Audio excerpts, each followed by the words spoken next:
Hi, this is John Rassi with Godfrey Pontoons. Today we're going to cover two dual switch configurations that you may see on your pontoons.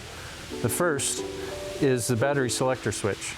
On the battery selector switch, you'll notice for battery 1 and battery 2 of your selections, your engine and house are on a common connection, and you only get to select battery 1 or battery 2. These need to be selected evenly, say on a weekly basis, to keep the wear on your batteries even and keep both batteries charged. So once a week or so, use one and then use the other.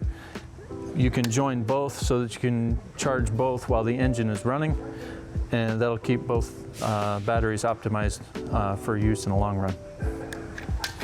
The other battery switch is the automatic one with the VSR.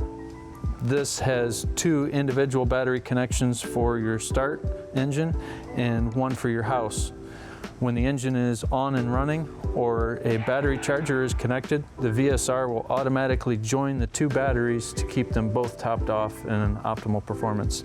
This happens automatically for you compared to the manual one.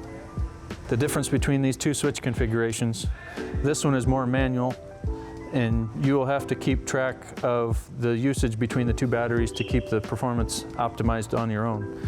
The VSR switch configuration automates a little bit of that for you, so that the VSR will join and charge the batteries when the engine is running or a battery charger is connected. Thank you for watching.